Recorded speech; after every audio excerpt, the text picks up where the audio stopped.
27 রোজার রাতে সন্তান ফোন দিয়া বলে, বাবা আমি আগামীকাল রওনা দিলে রাত 2টা-3টায় গিয়া ঢাকায় নামবো, আমি সাহারি তোমাদের সঙ্গেই খাবো।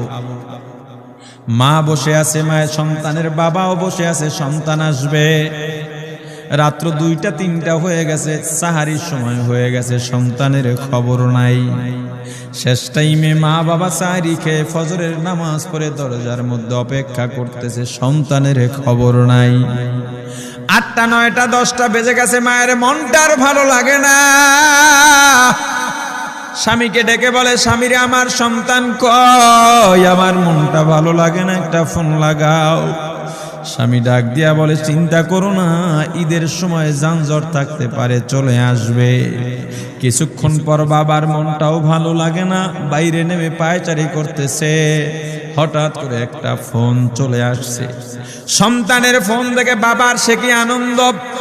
ফোন রিসিভ করে যখনই সালাম দিল, অপর প্রান্ত থেকে সালামের উত্তরে সন্তানের কণ্ঠ পাওয়া যায় না। বাবা ডেকে বললেন, বাবা তুমি কে? এটা তো আমার সন্তানের কণ্ঠ নয়, তবে মোবাইলটা আমার সন্তানের। ওপার থেকে ডাক দেয়া বলে, আপনি কি এই লোকেই মোবাইলওয়ালার বাবা? বলে, হ্যাঁ। আপনি এখনো বাড়িতে কি করেন? আপনার যেই সন্তান ঢাকা থেকে গাড়ি নিয়া 2500-এর দিকে রওনা দিয়েছিল, ওই গাড়িটা 2500 পৌঁছতে পারে নাই। পথিমধ্যে সংঘর্ষে রাস্তার মধ্যেই অনেকগুলো মানুষ মারা গেছে, অনেক যুবকও তার মধ্যে আছে, রাস্তার পাশে সাদা কাপড় দিয়া ঢাকা। দেখেন আপনার সন্তান এই লাশের মধ্যে আছে কিনা। মোবাইলটা আমি রাস্তার পাশে পড়ে পাইলাম। বাবা পাগলের মতো একটা দৌড় দিছে। মা মনে করছে সন্তান বুঝি কাছাকাছি চলে আসছে।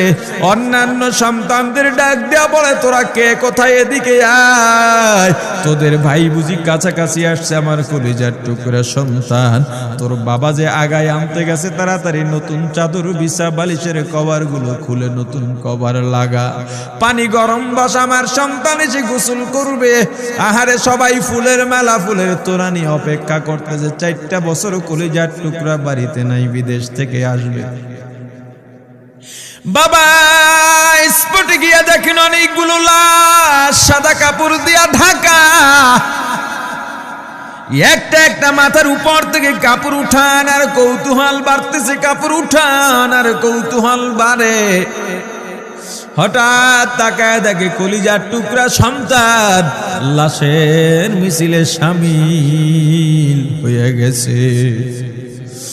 বাবা সন্তানকে ধরে কাঁদেন আর বলেন, বাবা এত আদর আপ্যায়ন